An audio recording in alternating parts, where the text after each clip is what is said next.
Depuis toujours, l'homme consomme toutes sortes de drogues, pour se soigner ou pour son plaisir.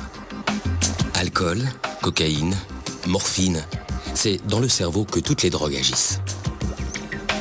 Aujourd'hui, la biologie est capable d'expliquer leurs effets au centre de nos têtes. Et l'étude des drogues permet à la science de mieux comprendre le fonctionnement du cerveau. Le tabac et l'alcool, en vente libre, sont les substances les plus consommées dans le monde. Les scientifiques, pourtant, les considèrent depuis longtemps comme de véritables drogues. Consommé aux Caraïbes et en Amérique centrale comme plante médicinale ou rituelle, le tabac est découvert au XVe et au XVIe siècle par les grands explorateurs. Le français Jean Nicot initie la culture du tabac en Europe et donne son nom scientifique à la plante. Fumé, prisé ou chiqué, le tabac devient très vite à la mode et se diffuse dans le monde entier.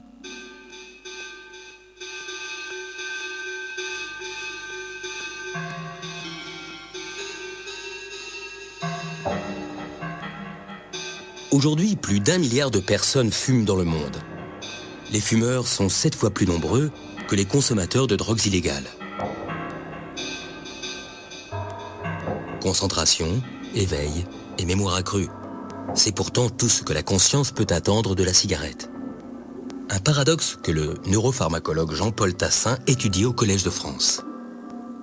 Le phénomène euphorisant déclenché par le tabac est beaucoup plus fin que le phénomène obtenu avec la morphine, qui est beaucoup plus puissant, ou avec les psychostimulants.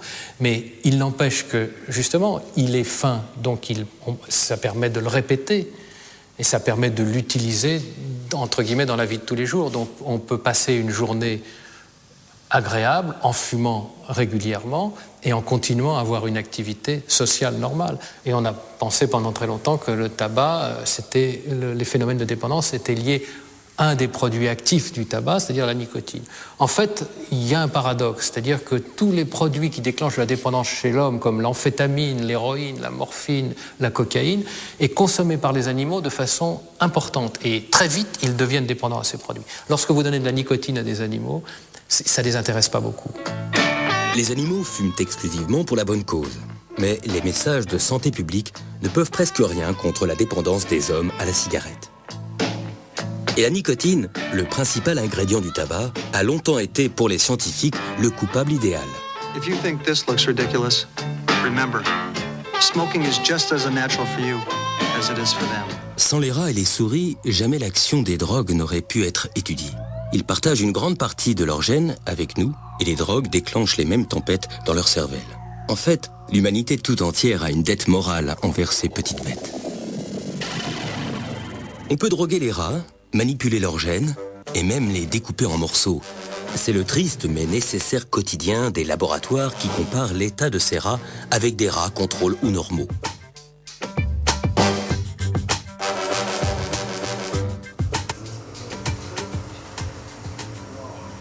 Dans son laboratoire de Bordeaux, un haut lieu de l'étude des drogues, Martine Cador étudie le comportement des rats vis-à-vis de la nicotine.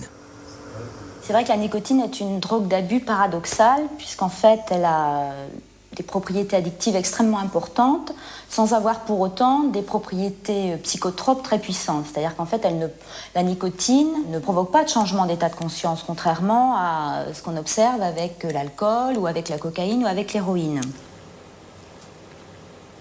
Donc ici, le rat est placé dans une cage d'auto-administration avec à sa disposition 2 trous. Un trou qui va être renforcé, c'est-à-dire à chaque fois où l'animal va mettre son nez dans ce trou, l'ordinateur va activer une pompe qui va pousser une seringue et qui va donc délivrer dans la circulation veineuse de l'animal une quantité donnée de nicotine.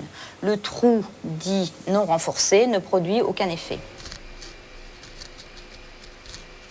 En quelques jours, le rat comprend comment s'injecter de la nicotine. Une forme de conditionnement qu'on appelle l'auto-administration. En dessous d'une certaine dose, l'animal ne perçoit pas la nicotine, donc ne s'auto-administre pas la drogue.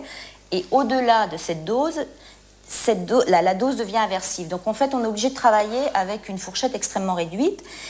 Et contrairement à la cocaïne, l'animal consomme assez peu.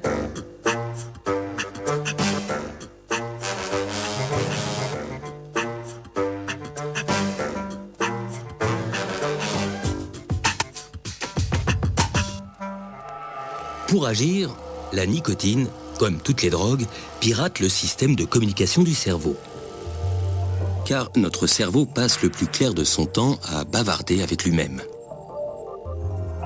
Son bon fonctionnement repose sur un dialogue incessant entre nos 100 milliards de cellules nerveuses, les neurones. Pour faire circuler l'information, les neurones s'envoient des messages chimiques qu'on appelle les neurotransmetteurs. Que ce soit la douleur, le plaisir ou le rythme des échanges d'informations, les neurotransmetteurs régulent un équilibre subtil et complexe, dont dépend l'ensemble des fonctions de notre organisme. Entre chaque neurone, il existe un petit espace où règne une intense activité. C'est ici, dans la synapse, que les neurotransmetteurs agissent.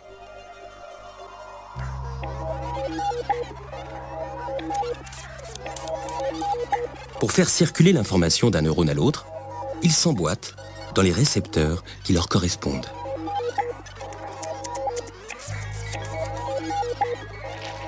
Si la nicotine favorise la mémoire et la concentration, c'est parce qu'elle pirate le réseau qui est responsable de ses fonctions dans le cerveau.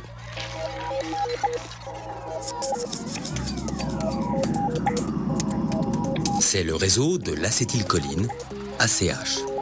Ces récepteurs s'appellent d'ailleurs les récepteurs nicotiniques.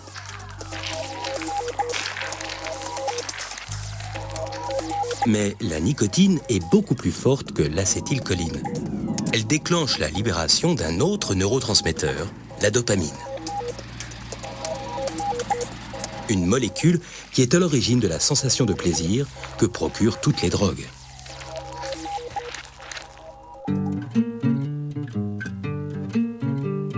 Depuis quelques années pourtant, on sait que la nicotine n'est pas la seule coupable. On la soupçonne d'avoir des complices.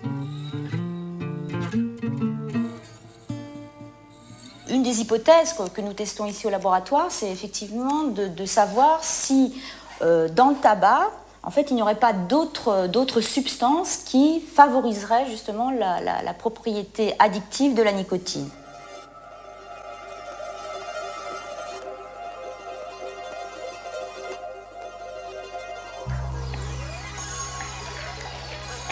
Ces substances agiraient directement sur la dopamine, la molécule du plaisir. Quand elle a achevé sa mission, la dopamine est recaptée dans son neurone d'origine. À ce moment, une molécule est censée la détruire. C'est la monoamine oxydase, ou MAO. Quand on fume une cigarette, un produit chimique empêche la MAO de détruire la dopamine. On dit qu'il inhibe la monoamine oxydase. Résultat, la dopamine stimule ses récepteurs plus longtemps que prévu et crée plus de plaisir. Ce mécanisme a même un effet antidépresseur. Nous, ce qu'on étudie au laboratoire, c'est comment le fait d'avoir des inhibiteurs de monoamine oxydase va augmenter le pouvoir addictif de la nicotine. Donc on fait ça sur des animaux, des rats, qui sont placés en situation d'auto-administration intraveineuse de nicotine. Et on a deux groupes de rats. Un groupe de rats qui est mis donc en situation où il peut s'auto-administrer uniquement de la nicotine, et un autre groupe de rats qui a accès à la nicotine plus des inhibiteurs de monoamine oxydase. Et en fait, on s'aperçoit, dans les premiers résultats qu'on a pu obtenir au laboratoire, que ces animaux qui ont accès à la nicotine plus les inhibiteurs de monoamine oxydase s'auto-administrent plus de nicotine et sont capables de travailler beaucoup plus pour obtenir une injection de nicotine. C'est-à-dire que leur niveau de motivation, la motivation qu'ils montrent pour s'auto-administrer la drogue est beaucoup plus importante.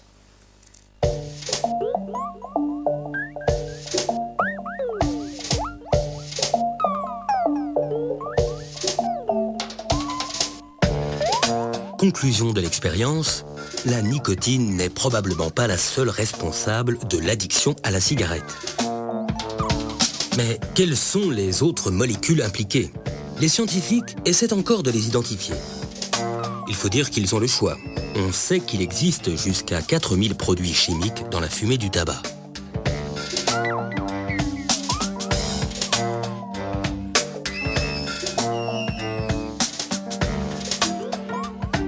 Si certains jouent sur la dépendance, Une soixantaine d'entre eux sont toxiques et cancérigènes. On comprend mieux pourquoi fumer tue.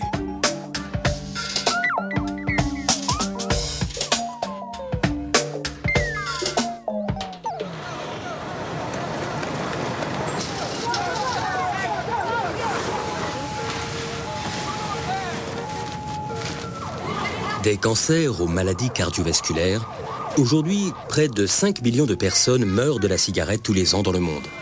How many people tobacco kills every day? I mean, what you say? 20, 30, 100? You know what?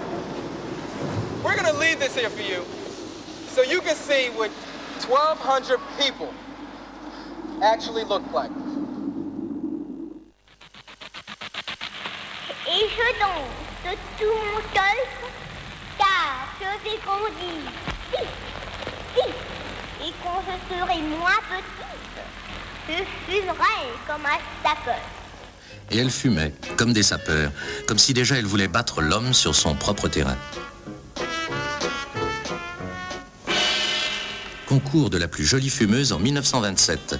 Pour ces dames, l'herbe à Nico remplace soudain le thé de 5 heures, la garçonne s'efface dans des volutes de paradis artificiels et Marilyn Monroe perce déjà sous la femme sapeur.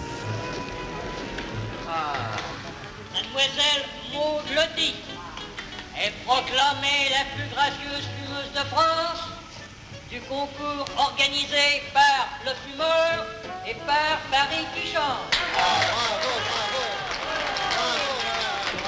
Concours de cigare vitesse.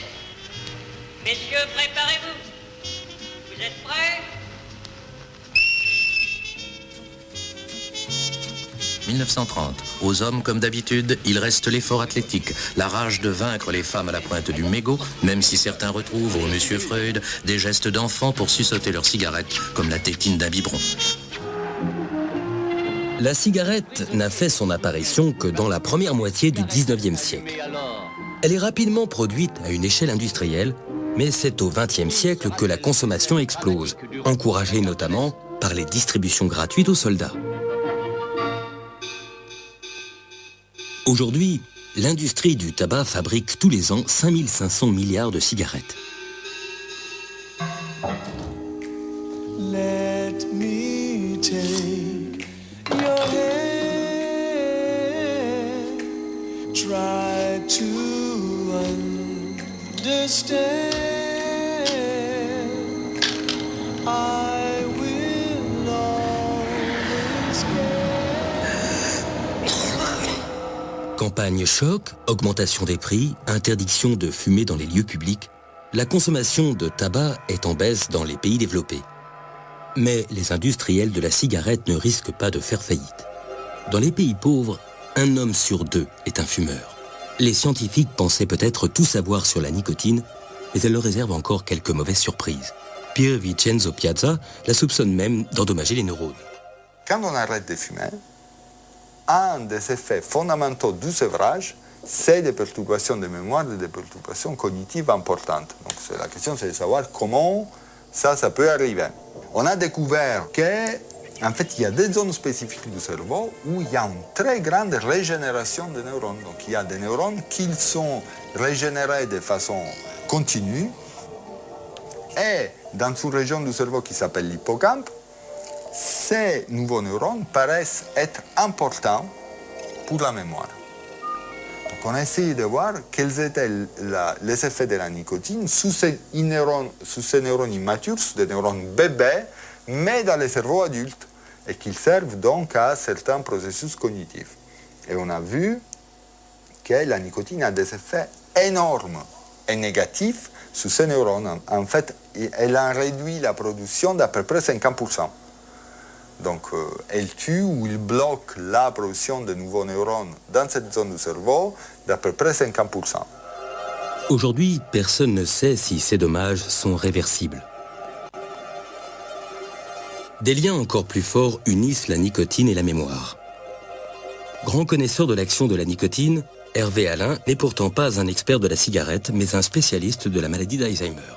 La maladie d'Alzheimer, c'est bien alors dans le temps on disait une dégénérescence des neurones, c'est-à-dire que nos neurones, c'est les cellules nobles du cerveau, ce sont des cellules qui assurent entre autres la synthèse de neurotransmetteurs, ces substances qui servent aux connexions entre les différentes zones dans le cerveau. Donc ces cellules dégénèrent, elles meurent. Donc tout l'enjeu aujourd'hui de la recherche, c'est d'essayer de comprendre quel est le signal qui a été donné à ces neurones pour mourir.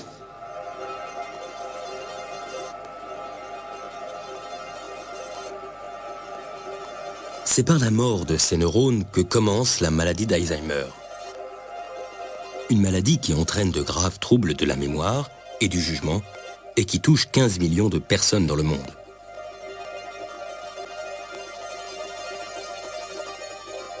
Ça a été une grande découverte de voir que c'était les neurones de l'hippocampe qui souffraient les premiers, car l'hippocampe, c'est un peu le disque dur de notre mémoire. C'est là où l'information, les souvenirs, vont commencer à être stockés. Et une fois que l'hippocampe a fait son travail, la mémoire à long terme va être, comme dans une bibliothèque, disposée dans différentes zones du cortex.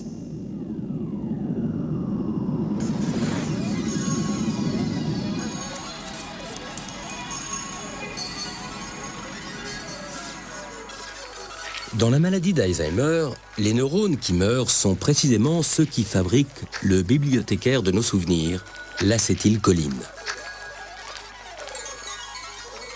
Comme la nicotine agit exactement sur les mêmes récepteurs, les scientifiques se sont inspirés de l'action de la cigarette dans le cerveau pour créer les premiers médicaments contre la maladie d'Alzheimer.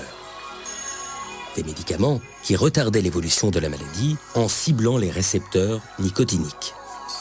Donc il y a une pharmacologie des récepteurs nicotiniques qui répond à la même stratégie ou à la même hypothèse donc, de ce déficit en fonctionnement de l'acétylcholine dans le cerveau. Mais au lieu d'agir sur le neurotransmetteur lui-même, on va agir sur les récepteurs. Alors vous allez me dire, autant donner du tabac aux malades atteints de la maladie d'Alzheimer. On a longtemps cru, en effet, que le tabac était un facteur de protection.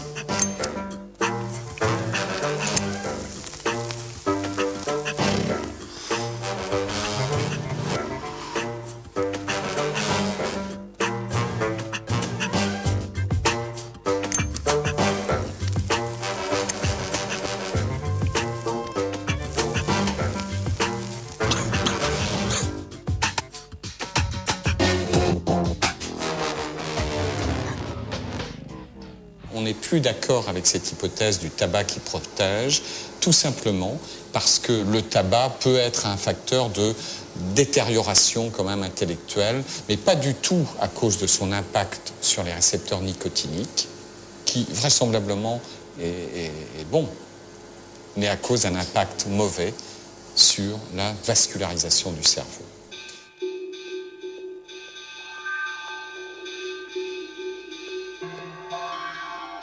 La vascularisation, c'est tout simplement le réseau des vaisseaux sanguins qui irriguent le cerveau. Chez les fumeurs, ces vaisseaux se détériorent.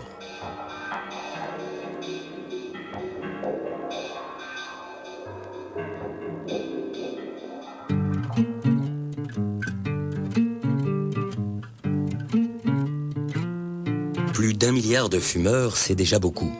Mais ce n'est rien à côté des 2 milliards de buveurs occasionnels que compte la planète.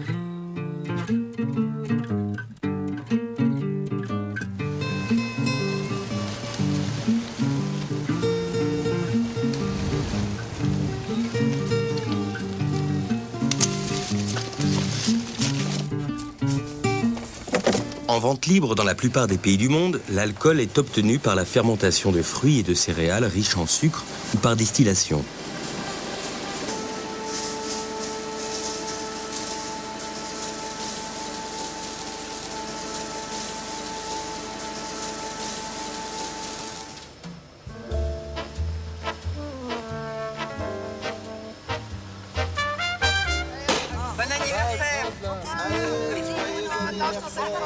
Les mots alcool et drogue sont rarement accolés. en particulier en France où pourtant 20% de la population abuse de la boisson.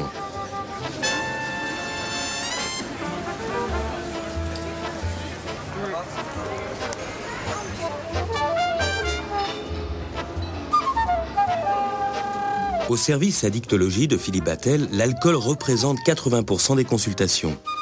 L'alcool, drogue, ça fait bondir beaucoup de gens, pas simplement les alcooliers et les viticulteurs. Ça fait bondir un ministre de la Santé, M. Mattei, dans une émission grand public, a dit « Ah non, l'alcool, c'est pas une drogue ». Et d'ailleurs, il y a bien des scientifiques pour le dire. Alors, je pense qu'il faut quand même relativiser. Si une drogue, c'est un produit qui va potentiellement, chez un sujet qui l'utilise, engendrer une dépendance, il n'y a pas photo, l'alcool est une drogue. Excusez-moi, est-ce que vous buvez plus de 3 verres d'alcool par jour? Moi, non. Non. C'est sûr. 3 par jour. Et vous, mesdames, plus de 3 verres par jour? Non, certainement pas. 3 verres par jour? Pas 3, hein. Dites-moi, est-ce que vous buvez plus de 3 verres d'alcool par jour? 3 verres d'alcool? Non, c'est rien. Moi, je ne bois jamais. Oh bah moi, j'en ai bu un verre. Hein. Non. Pas 3 verres, non. Aujourd'hui, dans notre pays, personne ne semble boire plus de 3 verres par jour. Heureusement, car les études montrent qu'au-delà, les risques d'avoir un cancer augmentent considérablement. Si on doit prendre comme marqueur le nombre de décès, alors évidemment, il faut mettre le paquet sur l'alcool. 45 000 personnes par an en France, 3 canicules depuis des années. Qu'est-ce qu'on fait dans ce pays pour aider les patients en difficulté avec l'alcool? Est-ce qu'on met des moyens qui sont à la hauteur du nombre de morts, à la hauteur de la souffrance monstrueuse qu'il y a dans toutes les familles et qui n'est pas chiffrable? And so this is Christmas. Another year. Anybody think we should kick on? And you want just begun. And so this is Christmas. Les campagnes de prévention mettent invariablement l'accent sur les dangers de l'alcool au volant. Elles oublient les violences familiales et les dépressions qui accompagnent souvent l'alcool. L'alcoolisme, quant à lui, paraît anecdotique dans les messages de santé publique. Il touche pourtant 76 millions de personnes dans le monde. Et l'alcool, comme toutes les drogues, modifie le cerveau en profondeur. Let's hope it's a good one. Son impact sur le cerveau est même si complexe que les chercheurs comme Philip Gorwood le surnomment la drogue sale. Et l'alcool a en plus une particularité qui va le rendre encore plus compliqué dans son analyse, c'est qu'il a une diffusion extraordinaire. C'est une molécule toute petite. Elle a la particularité de passer à travers la membrane cellulaire et donc de diffuser très facilement dans le cerveau, dans le placenta, dans le neurone même.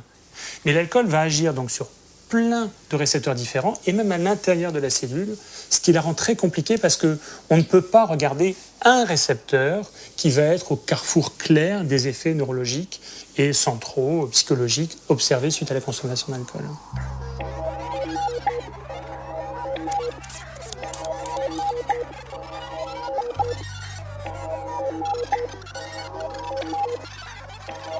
La plupart des drogues concentrent leur action sur un certain type de récepteur. Le principal ingrédient de l'alcool, l'éthanol, tape sur presque tout le système. Il touche les réseaux de l'acétylcholine, de la dopamine, du glutamate et surtout du GABA. Dans un cerveau sans alcool, le GABA agit comme le grand ralentisseur de l'activité des neurones. En ciblant les récepteurs du GABA, l'éthanol exagère le ralentissement du cerveau.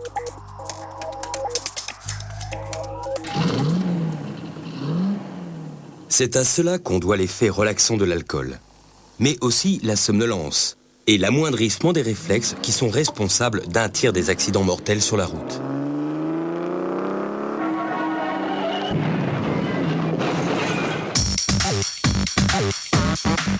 Le monde entier a tendance à réduire sa consommation d'alcool, mais les jeunes femmes en particulier, boivent de plus en plus et de plus en plus tôt.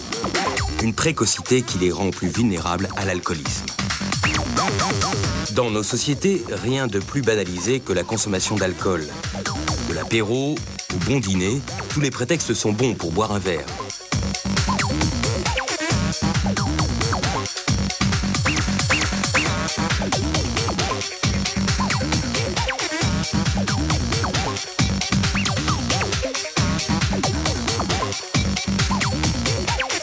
Pour les scientifiques, pourtant, l'alcool est une drogue au même titre que la cocaïne et l'héroïne. La répétition de l'activité de l'alcool va amener à des effets d'adaptation.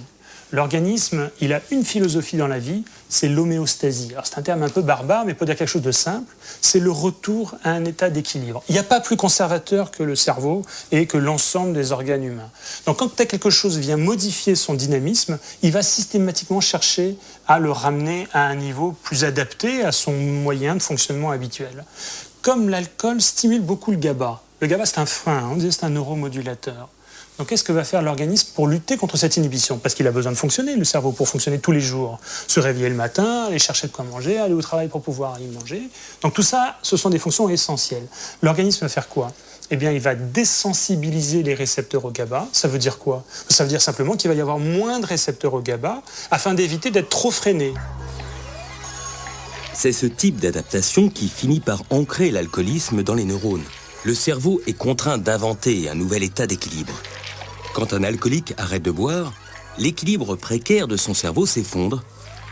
C'est ce qui crée l'état de sevrage. Ça se manifeste le matin par une nervosité, par des tremblements qui sont fins des extrémités, par une confusion anxieuse, parfois une petite obnubilation, et puis des sueurs et une tachycardie. Si ces symptômes ne sont pas traités, et en règle générale, ils sont traités par un sujet alcoolodépendant, par le fait qu'il s'alcoolise pour les diminuer. Eh bien, dans la journée, et dans la matinée, et parfois d'une manière extrêmement rapide et fulgurante, va se développer un grand syndrome de sevrage, avec là des tremblements qui vont intéresser tout le corps.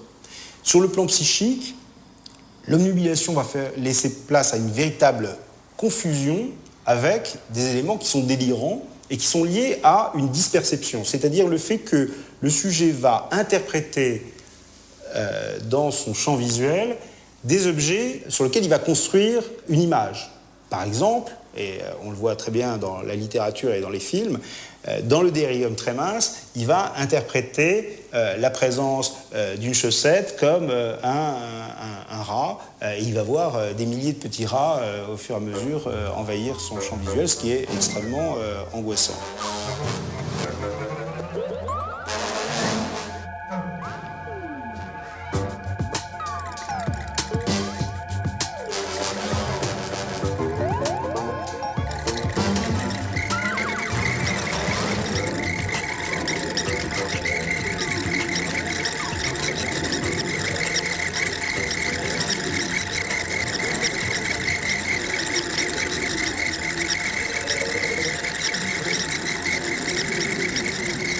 Cet embrasement cérébral peut conduire à des crises convulsives généralisées et, dans des cas relativement rares, 6%, à la mort du sujet par une hyperexcitabilité cérébrale et une grande déshydratation.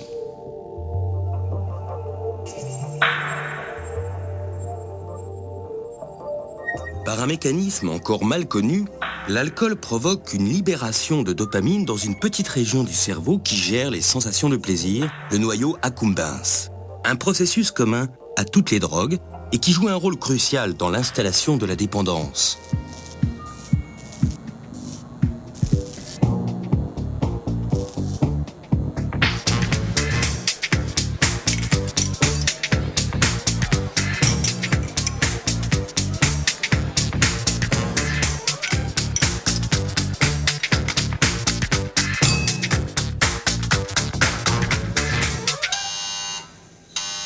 Depuis quelques années, les techniques d'imagerie médicale permettent à des chercheurs, comme Jean-Luc Martineau, de mesurer les dégâts de l'alcool sur l'ensemble du cerveau.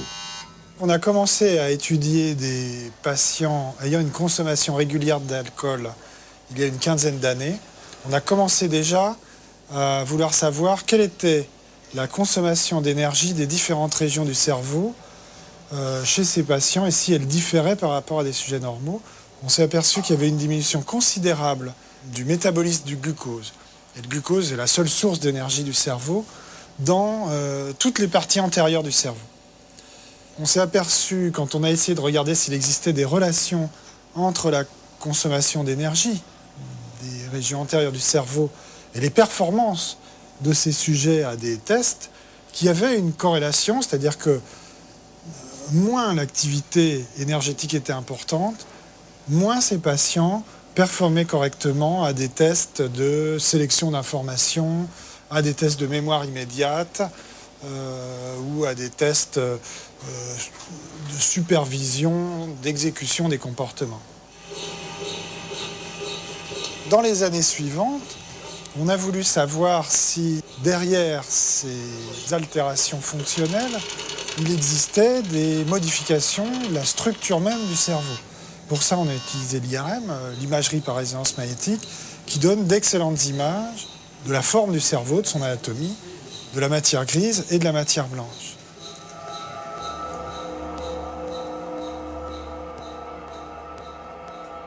La matière grise n'est pas qu'une expression. Elle désigne l'ensemble des corps des neurones, c'est-à-dire leur noyau. Quant à la matière blanche, elle constitue le câblage de ces neurones, le réseau par lequel transite l'information dans le cerveau. On a étudié le même type de patients, c'était des patients hospitalisés dans le service du professeur Reynaud, un service d'addictologie à Villejuif. Ces patients avaient une consommation régulière d'alcool, demandaient à être sevrés de cette consommation, mais n'avaient aucun critère de gravité autre, aucun autre signe de souffrance corporelle.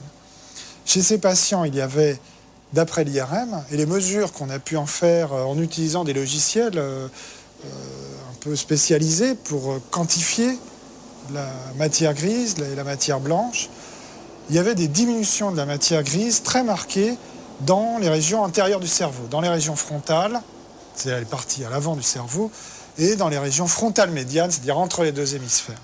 La nouveauté de ces dernières années, c'est que les techniques d'analyse d'image montrent que même dans le cas de consommation modérée, on peut détecter des altérations non seulement du fonctionnement, mais de la structure et de l'ultrastructure même du cerveau. Ce que ces images montrent, c'est que l'alcool à haute dose atrophie le cerveau. Les altérations très graves que constatent les chercheurs se voient même à l'œil nu chez certains alcooliques.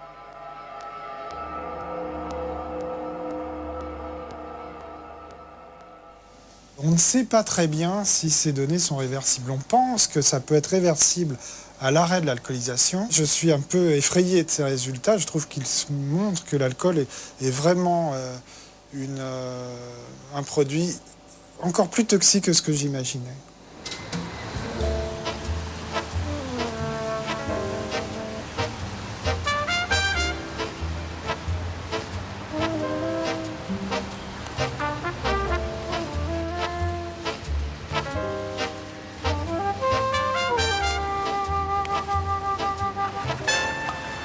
Depuis longtemps, les spécialistes de l'alcool cherchent à identifier les facteurs de vulnérabilité de l'alcoolisme.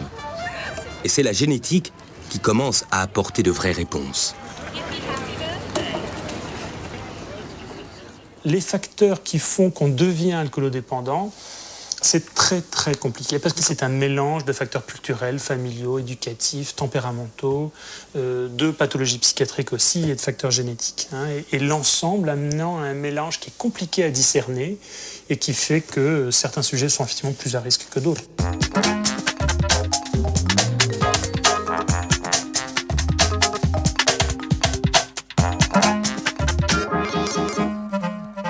Il se trouve, et on va commencer déjà à voir un peu les facteurs génétiques, qu'on n'est pas tous égaux là-dessus. Et il y a en France entre 2 et 5%, dans une toute petite partie de la population, qui n'est pas très douée pour éliminer la molécule alcool. Parce qu'elle n'a pas un bon capital génétique, peut-être d'ailleurs qui n'est pas si mauvais que ça, mais en tout cas pour la capacité à éliminer l'éthanol, et qui va faire que le métabolite de l'alcool, c'est-à-dire le premier produit de dégradation de la molécule alcool, va être accumulé rapidement dans le sang. Et ce métabolite, il est extrêmement désagréable à supporter. On a des sensations de rougeur, de pâleur, de nausée, parfois de vomissement, de malaise, qui vont faire que la moindre consommation d'alcool va être cataclysmique.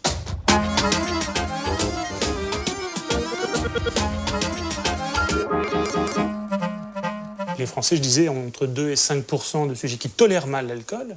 Les Orientaux, la Corée, le Japon, ont plus de 40% des gens qui y habitent qui ont cette intolérance à l'alcool. Le gène qui est à l'origine de cette intolérance constitue un facteur de protection contre l'alcoolisme. A l'inverse, ceux d'entre nous qui résistent à l'alcool peuvent se retrouver sur une mauvaise pente.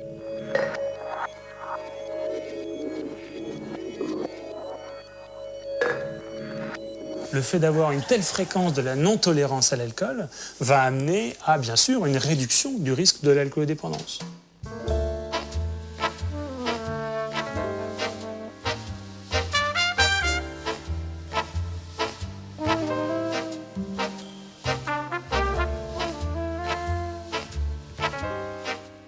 Quand vous prenez 3, 4, 5 bières et que finalement, vous ne perdez pas connaissance, même plus que ça, vous gardez un certain contrôle de vous-même, vous n'avez pas trop de troubles de la coordination motrice, vous avez l'air de ne pas être aussi intoxiqué que vos camarades qui ont bu à peu près autant, ça ne veut pas dire qu'aux fiertés nationales, je tiens bien l'alcool.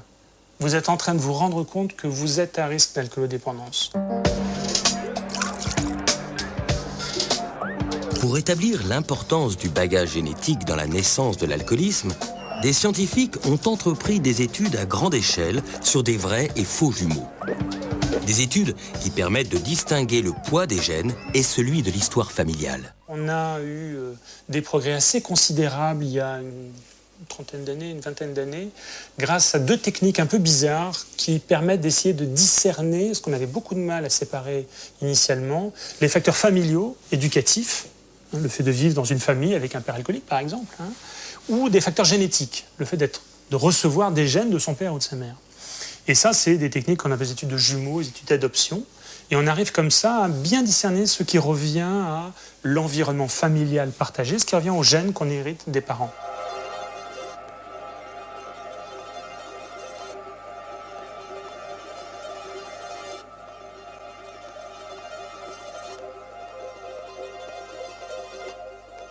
Dans les études de jumeaux, il y en a maintenant à peu près une vingtaine dans le monde, avec maintenant plus de 10 000 jumeaux recrutés dans toutes les différentes nations. Donc on a des idées maintenant à peu près bien établies.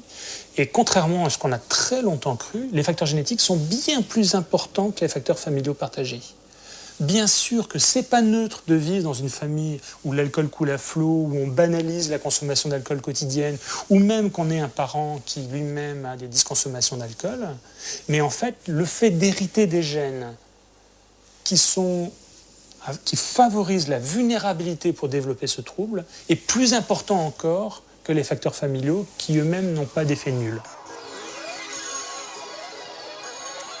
Les généticiens ont renoncé à trouver le gène de l'alcoolisme. En revanche, plusieurs gènes ont déjà été identifiés.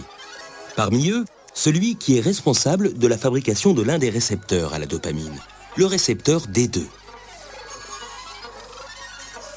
Tout le monde a ce gène dans les chromosomes. Mais il peut se présenter sous différentes formes qu'on appelle les allèles. Chez une grande partie des alcooliques, cet allèle est un peu plus long que la normale. Une singularité qui semble perturber la fabrication des récepteurs D2. Une des formes du D2, du gène qui code pour le récepteur dopaminergique D2, elle est un tout petit peu plus importante chez les alcooliques que chez les sujets contrôle. Ça augmente de 30% le risque d'alcoolodépendance. Mais c'est ridicule, c'est pas ça qui explique la maladie. D'augmenter un chouïa le risque de maladie, c'est pas une explication scientifique de la présence du trouble. Mais c'est pas pour rien que c'est systématiquement présent. On retrouve aussi cette anomalie chez les consommateurs de cocaïne et d'héroïne. Beaucoup de scientifiques pensent aujourd'hui que ce gène représente l'un des principaux facteurs de vulnérabilité à la dépendance aux drogues.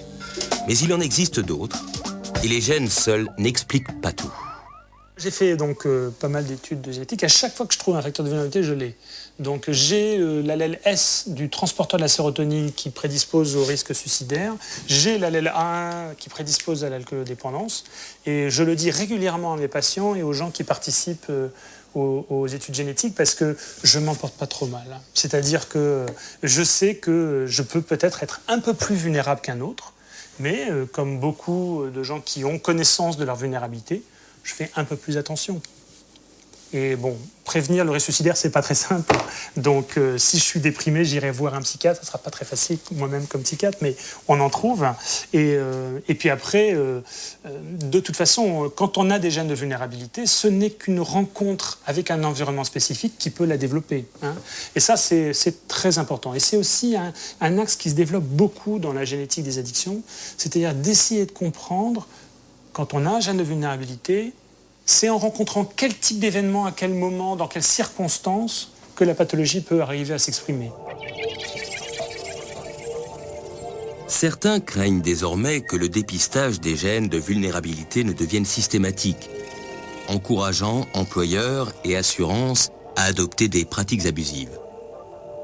Une idée en complète contradiction avec la démarche des scientifiques, pour qui la vulnérabilité n'est évidemment pas une fatalité. L'alcool et le tabac bénéficient de tous les nouveaux outils développés pour étudier la chimie du cerveau, la génétique et la psychologie de l'addiction. Les scientifiques peuvent maintenant évaluer à sa juste mesure l'extraordinaire complexité de l'action de ces drogues dans le cerveau. Ce sont les drogues les plus consommées dans le monde et les plus dangereuses pour la santé. Longtemps victimes d'un déni collectif, elles sont désormais considérées comme des drogues à part entière.